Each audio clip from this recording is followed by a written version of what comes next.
So I suppose this is another installment in our ongoing series, Christian fascism in the United States, and this particular piece is going to address the particular form that Christian fascism takes for the governor of Texas, Governor Abbott of Texas, who professes to be a Catholic and has a disability, is a paraplegic, and I believe the story involving his the loss of the use of his legs involves an incident in which he was running and was struck down by a tree, which fell upon him, and it's interesting. He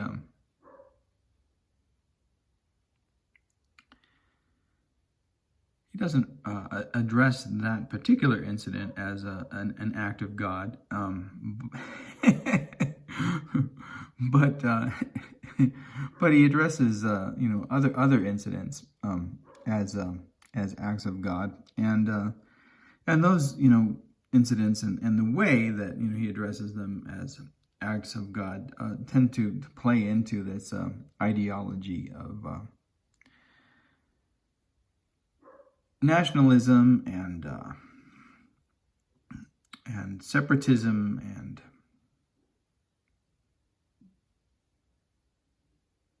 bigotry and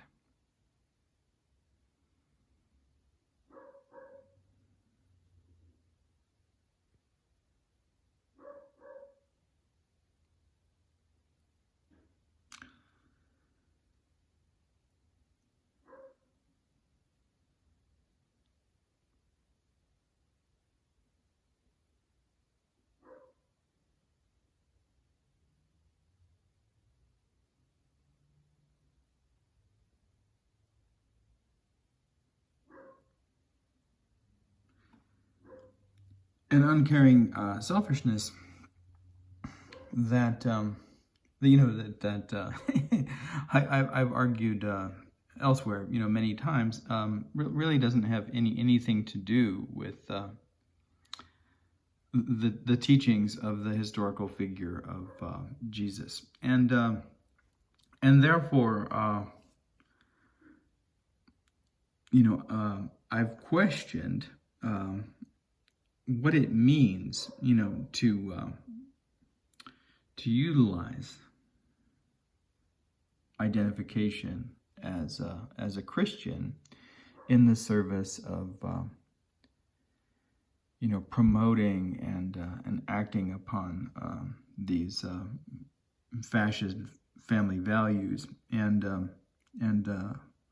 these fascist family values apparently include quite a bit of hypocrisy and perhaps in honor of Paul de Man, we could use the expression blindness and insight, and use that term insight in a completely ironic manner in relationship to the way that the deployment of this particular idea of Christianity, masks from itself the malignancy, behind the intentions of these fascist family values. So the image that we're looking at is of immigrants to the United States, who had arrived in Texas, and Governor Abbott has a program of putting them on buses and sending them to Washington, D.C., and as it has been pointed out, it's a kind of political theater that is, supposedly intended to address, the individual that whom Abbott sees as responsible for this wave of immigration that he finds offensive in his state, and And so he's sending them to Biden without, making any provisions. And, in doing so, failing to recognize that that DC, not being included among those states of the United States is a city, right? And that the authority for handling the situation that he's created belongs to a mayor and not a governor. But it's interesting that he, in this instance, is putting the mayor of Washington, D.C., on his level. And so, without, perhaps being aware of it, he's making an implicit argument that that Washington, D.C., having all of the responsibility that is placed on a state and whose mayor is because of the situation that he's created, right, is having to act in the manner of a governor, that it's an implicit argument that that in fact Washington, D.C. should become a state. And I'll read briefly, the description of these unplanned human displacements, because that's in fact what they are. So these are displaced human beings who, for one reason or another, whether that the displacement is a result of economic crisis that's man-made, meaning poorly run nations and economies, or whether those economic crises are the result of war and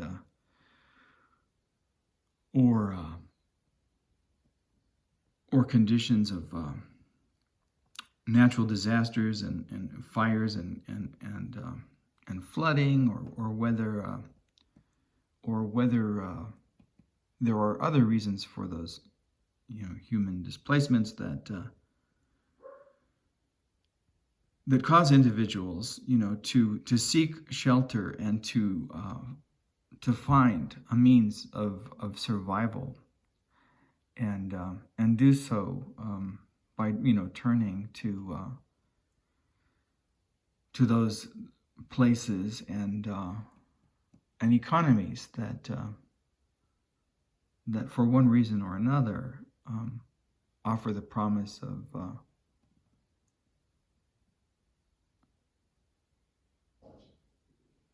of hope, right? And that are perceived as having a wealth of resources that are unavailable elsewhere, and are perhaps perceived as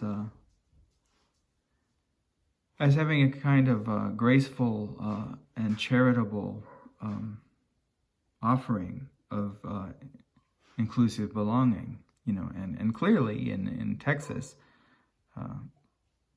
that's not the case, right? But those ideas, for some of us, belong to aspects of what we understood or understand, to be the teachings of the Christian gospel, right? Anyone remember what Jesus said on the mountain? What are referred to as the Beatitudes? I guess that part of the gospel isn't taught in whatever mass Governor Abbott is attending these days. But here's the description now, and then I'll turn to a statement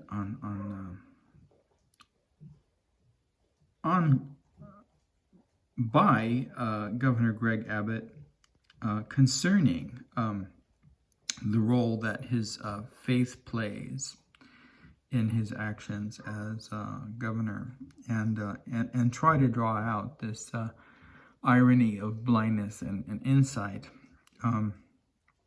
So here's the passage from NPR. For months now, the governors of Texas and Arizona have been sending charter buses full of immigrants and refugees to Washington, D.C.'s Union Station, just a few blocks from the Capitol building. When they disembark, they find neither the local nor federal government there to meet them. Texas Governor Greg Abbott says he started sending the buses to D.C. because the Biden administration attempted to lift the pandemic-era emergency Title 42 order that allowed the U.S. to deny immigrants entry. So right off the top of the bat, I can see that Governor Abbott failed to read that passage from the gospel concerning the parable of the Good Samaritan, right? According to Abbott's office, more than 6,100 immigrants have been bused to D.C. from Texas alone. They arrive 6 days a week, as early as 6 a.m. and as late as 11 p.m., sometimes multiple buses each day. So the first piece in addressing, blindness and insight is that, no doubt, Governor Greg Abbott is one of these conservatives who do not wish, right, Washington, D.C., to become the 51st state of the Union. And whatever rationale or justification is used, to defend that ideological position, the contradiction here is he's sending them a problem that can really only be handled on the state or federal level, right? So implicitly, or perhaps merely not even understanding what a local government is, and that the issue, right, of responsibility, for these matters is can't be transferred, by creating an even more complex and brutally, chaotic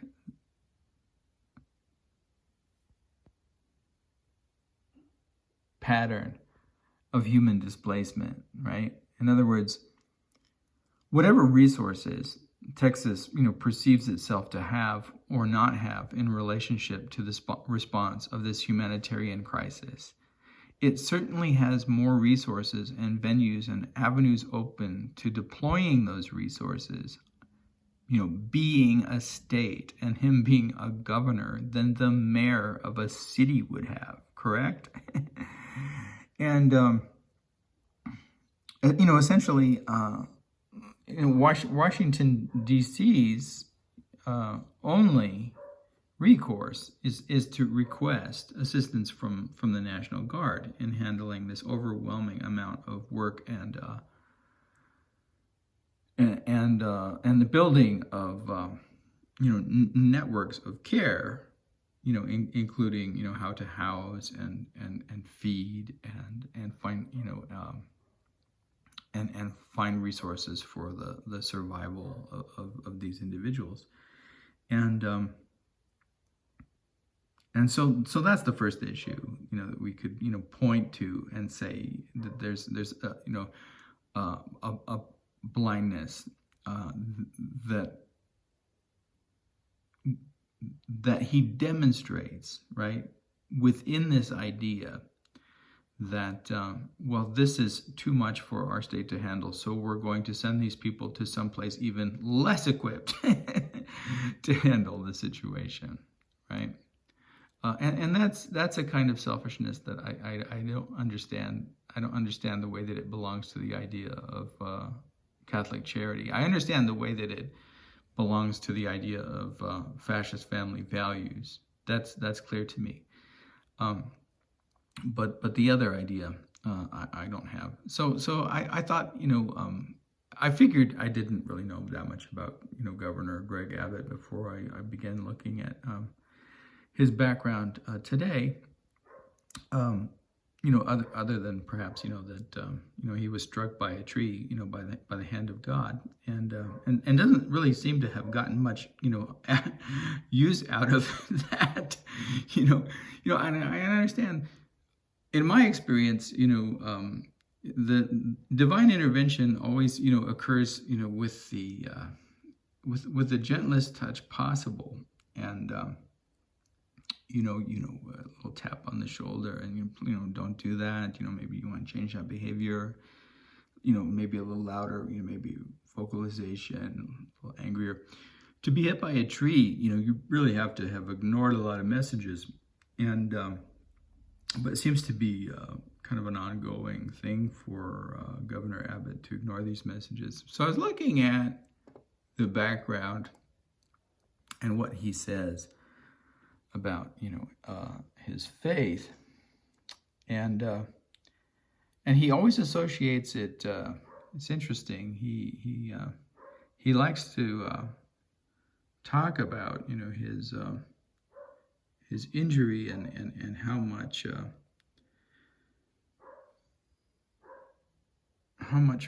faith played a part in overcoming this tragedy. And then I guess he was burned in the shower, and makes much of this.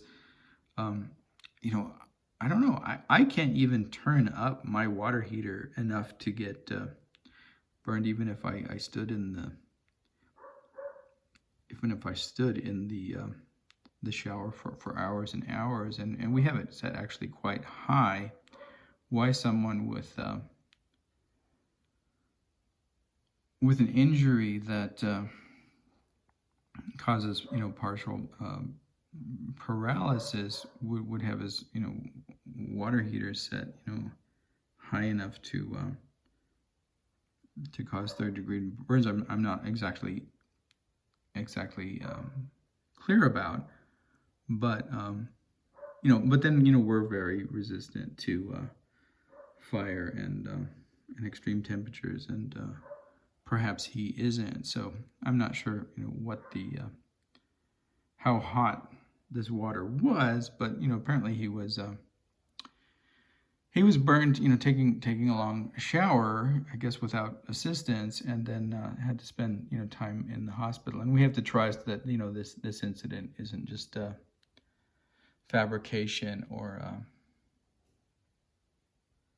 a fable, to get attention and inspire sympathy for this individual, and in any case, so he tells a story, right? And the story is is I guess designed to produce this response to his overwhelming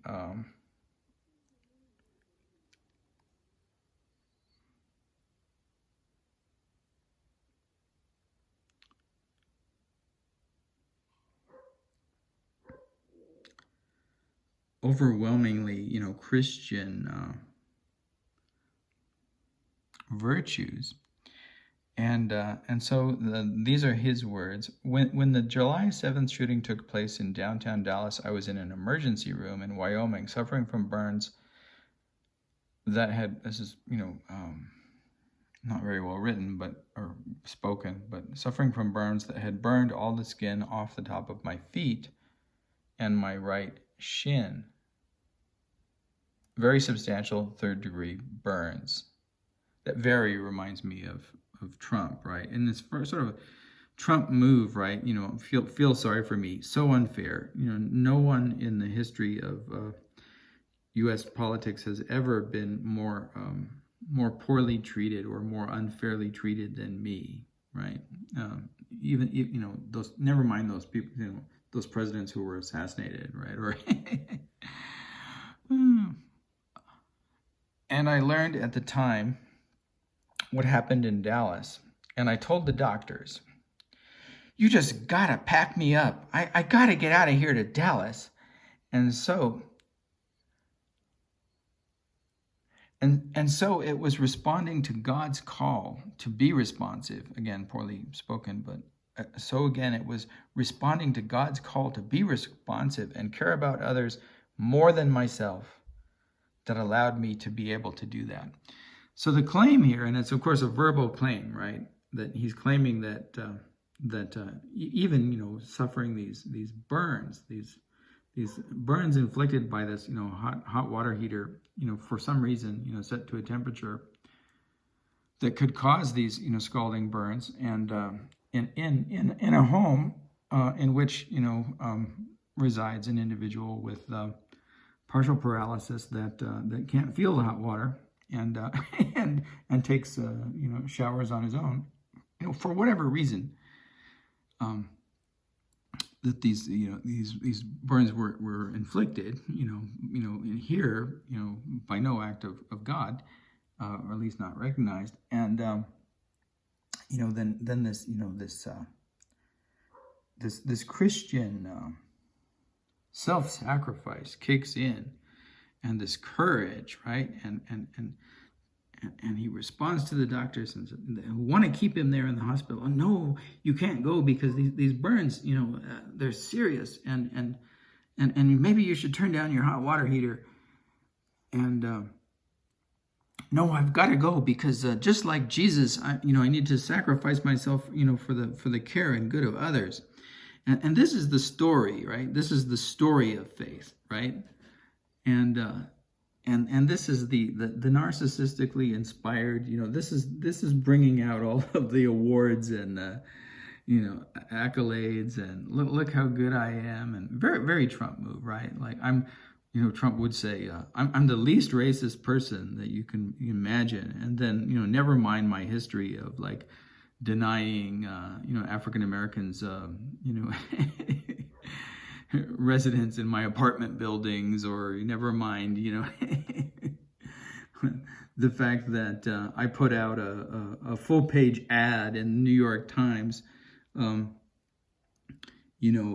referring to the the so-called Central Park 5 as animals that should be exterminated, right? Never mind any of that, and then never mind the fact that when these young men were exonerated of any crimes, that I refused to recognize the truth and and never apologized, right, for my slander and basically attempting to to murder innocent people. Okay, so this anyways is the kind of discourse about how Christian I am, and just like Jesus, if Jesus's feet were burned in the shower because for whatever reason he had turned up the water heater a little too hot for what would be reasonable for a home in which an individual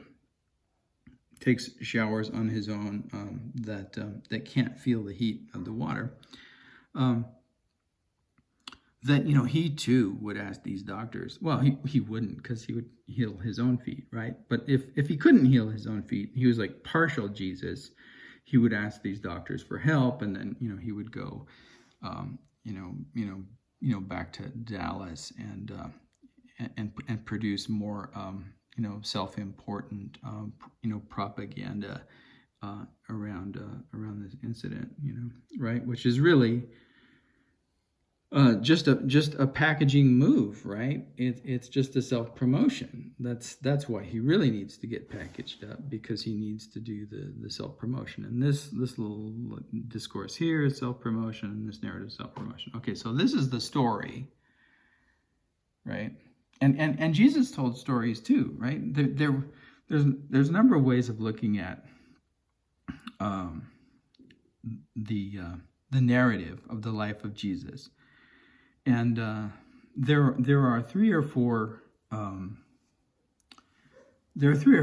modes, right, that you could say that Jesus occupies, and depending on how you read the idea of kingdom in the expression kingdom of heaven, that's a potential fourth. But the three obvious ones are teacher, right? And so one of the ways that Jesus teaches is through parables, and often these parables, you can read the parables in different way. You could say that some of these are like fictional stories that he tells, and they have these and the reason that they're parables is that they have this like symbolic meaning that goes beyond the story, and you could think of them as fictions, but you could also think of them as third-person accounts, where the characters have changed, that are actually events in the life of Jesus, and that distinction is kind of interesting because it perhaps plays into this story, and then within the narrative of the life of Christ, there's the teacher, and one way of teaching is the parable, and another way of teaching is the sermon, and the sermon, of course, is the Sermon on the Mount, the Beatitudes. And those aren't parables. Those are more direct, rhetorical deployments of principles, right? So he offers like a set of principles and a set of actions. You could say like a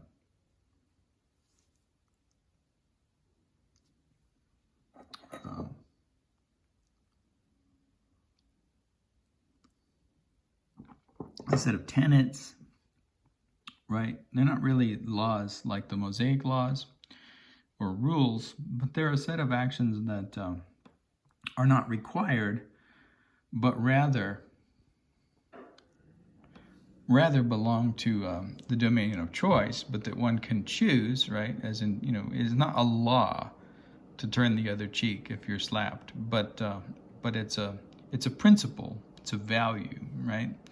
And so, he describes these values and what they are, and that's what I refer to as preaching. So the teacher has two ways of teaching, with the parables and with the, but then there's a third way that relates to other aspects of his persona, which is like by example, right? The life of Christ, and then this belongs to all holy men. You imitate the actions of the holy man, because they are, in fact, a model of ideal behavior, right? And so that is like to walk in the world, to encounter others that are, who are, hostile to you, and in addition to those you like, and to encounter strangers, like those immigrants, that Abbott shipped off on the bus, and to offer them, charity and kindness and healing.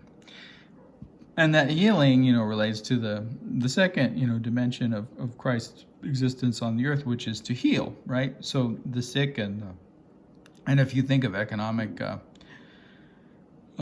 impoverishment and human displacement as a kind of metaphor, via metaphor as a kind of illness, then you heal, individuals by finding them homes and finding them, resources, and opening your arms to them. And Christ was also born in a stable because there was not room, and that also is has allegorical significance, right? You don't turn anyone away, right?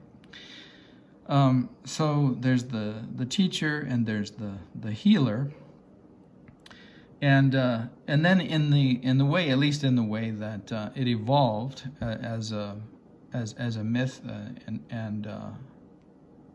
and story of its own, the sacrifice on the cross and the death of Christ, constructs him as a kind of psychopomp. In fact, the ultimate psychopomp, right?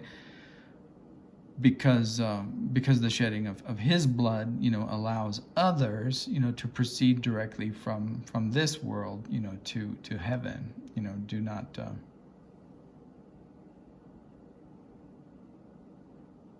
Does not require, extra assistance.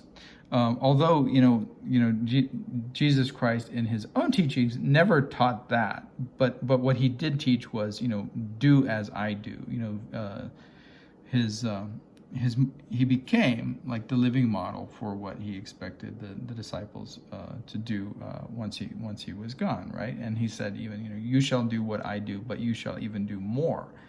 Do it better. And we very, carefully, tend to forget that, right?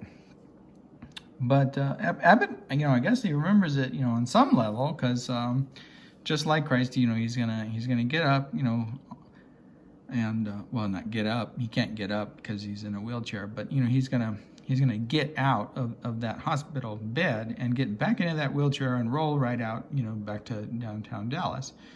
And he needs the doctor's assistance to do that. Okay, so we have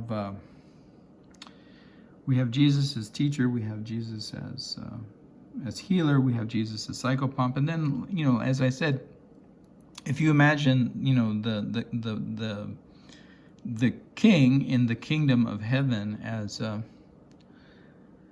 more than just a idiomatic convenience, then perhaps Christ is king. And certainly in the history of Christianity, that idea of that dimension of Christ has become significant, and the rationale for its significance, of course, is that this is the Son of God, and though Jesus didn't say this, right, it's presumed by many Christians that he's the only Son of God, even though he called the rest of us brothers, and that we're all brothers and sisters in Christ, and it would reasonably, if we took again that as more than just an idiomatic convenience, that would suggest that of course we're all children of God, and that's basically what he argued, but we conveniently forget that as well. All right, so here he is, and the part that I want to call a special attention to is his calling to be responsive and care about others more than himself, and how God allowed him to be able to do that. Okay, so that's the verbalization, that's the discourse, that's the promotion, that's the self-promotion, right? And the model is, I suppose, right, imitation of the life of Christ. And we've talked about, the imitation of Christ before, and we've talked about the imitation of the life of the Buddha before, and what, it is for a holy man to be a model for our own lives. So this is the discourse, and here's the reality, right? These are the people that one would care for more than oneself, right? These are the individuals, who the Samaritan encounters on the road, sick and injured and unable, because of, in this instance, the assailant is whatever the source of the forced human displacement is, right? And Abbott encounters, playing out the role of his self-professed role of imitating the life of Christ. He encounters these individuals, he's the Samaritan on the road, and his response is, to put them on a bus and send them to a place that has, fewer resources and abilities, right? Because being a governor allows one a certain amount of control over the resources, and allocations of resources, right? So that he has the authority to put them on a bus. So he has the authority to do other things too. He could set up,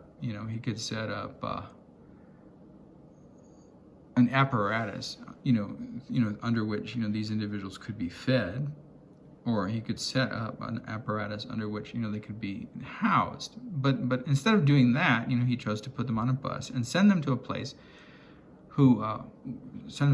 which, does not have a governor who can allocate all of these resources, but which has a mayor. And then, blindness again, but I'm sending my problem to someone who has less ability to handle the problem than I do, but I'm very much against, giving that person more authority or giving that area, right, that domain, the authority to do these things and the resources to handle the problem. In other words, no, DC should not be a state, but let's go ahead and send them all our problems. Okay? Because why? Well, because I'm a good Christian, and this is exactly what I think that the Samaritan on the road would do, encountered by this situation, right? So, all of that, being said, I imagine, like, okay, so, Governor Abbott was, struck by a tree, and then that put him in, that disabled him, and and I'm not unaware of the dark humor here, or the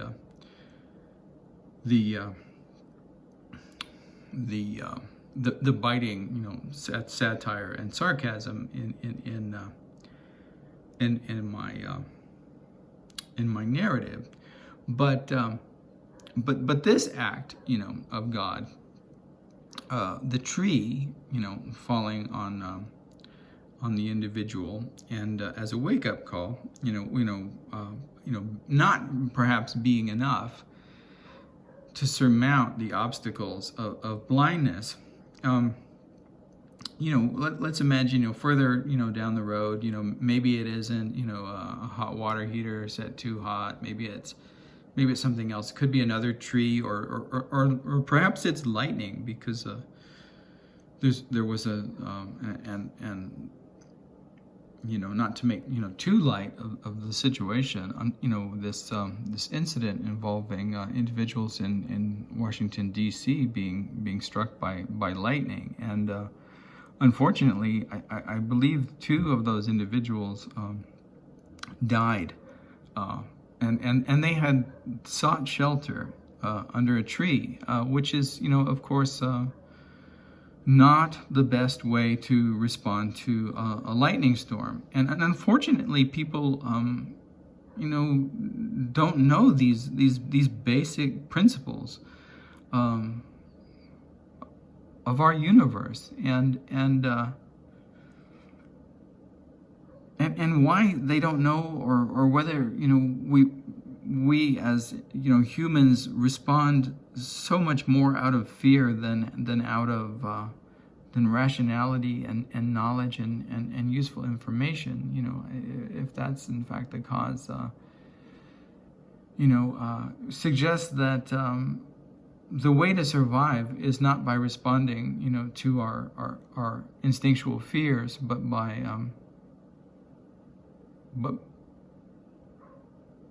by somehow remembering, what we know, and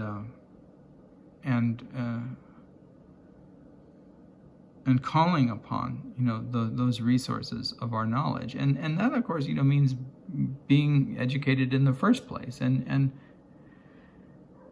knowing, what to do if there's a lightning storm, and knowing what to do if there's a flood, and knowing what to do if human beings require care, and if displaced human beings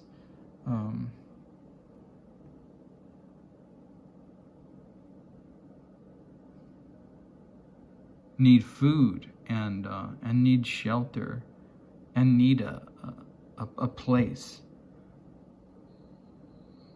to survive. And where would you look for that kind of knowledge? It wouldn't be in science and places like that.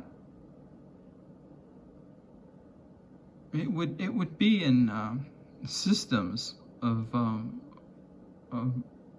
ethics and care, and perhaps of faith, like that are taught by certain holy men or ethicists, and presumably that is what Christ meant by the kingdom of heaven is upon us.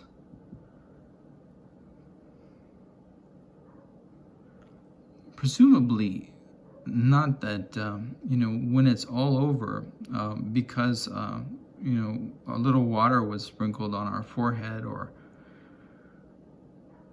we were submerged in a river, that when it's all over, whatever we did, we get to go to heaven. But presumably it meant that we know what to do when we encounter someone who's been beaten and robbed on the road, human displacement, and our knowledge of what to do belongs to this idea of what is meant by the kingdom of heaven. Just like, we know not to hide under a tree in a lightning storm, and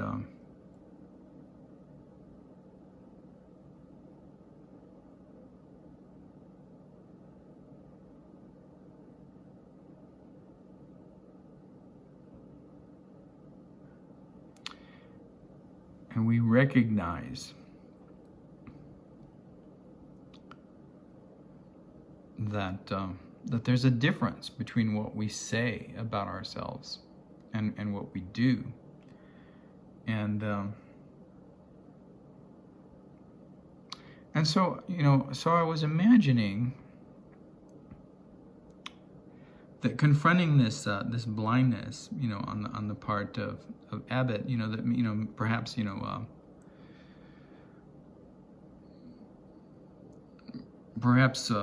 years from now or decades from now, another tree, falls on Governor Abbott, but this tree, doesn't, leave him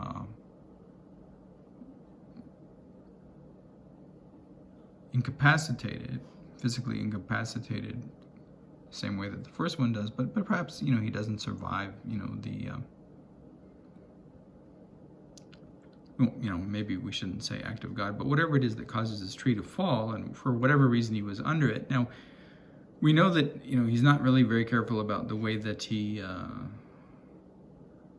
sets his water heater. So perhaps, he isn't particularly careful, about which, trees he picnics under. And maybe he's picnicking under this tree like that Manet, lunching on the grass, and maybe he's naked or nude like that woman in lunching on the grass, or maybe not, and in any case, we can imagine this narrative in which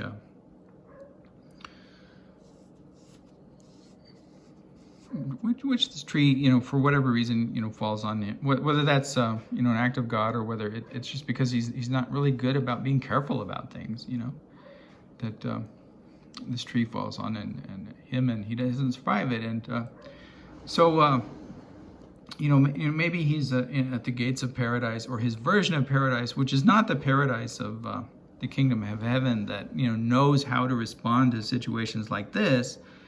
But it's the kingdom of heaven that belongs to, well, you did all of these things wrong, and you're never really compassionate. You said you were, but whatever, and you never really did anything right, and now you want to get into this heaven based on the fact that you think you have a connection to my blood, right? Because you had the little water sprinkled on your forehead, and verbally, you verbalized this, acceptance of Christ, even though you really never got anything. Okay, so I'm imagining this situation, and he's at the gates of paradise, or the gates of heaven, and for whatever reason, St. Peter's not there that day, and so Jesus has to stand in for him, and Jesus is there at the gates of paradise, and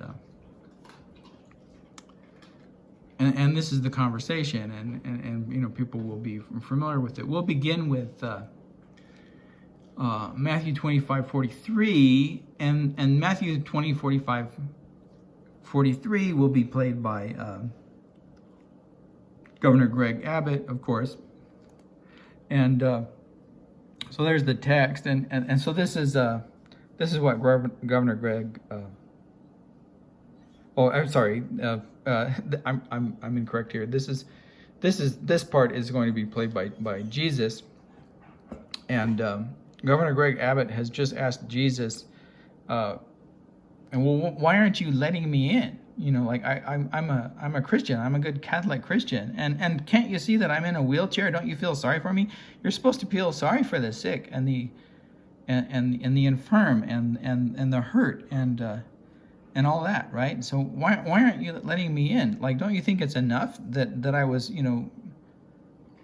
was struck by a tree, and then I suffered these, third-degree burns taking a shower, due to no fault of my own. And then this is, Jesus plays this part, and he says this, I was a stranger and you did not invite me in. I needed clothes and you did not clothe me. I was sick and in prison and you did not look after me. And then, Governor Abbott responds and says, Lord, when did I see you hungry or thirsty or a stranger or needing clothes or sick or in prison and did not help you? And then, Jesus, of course, responds to that. And he says, truly, I will tell you, whenever you did not do for one of the least of those among you, you did not do for me.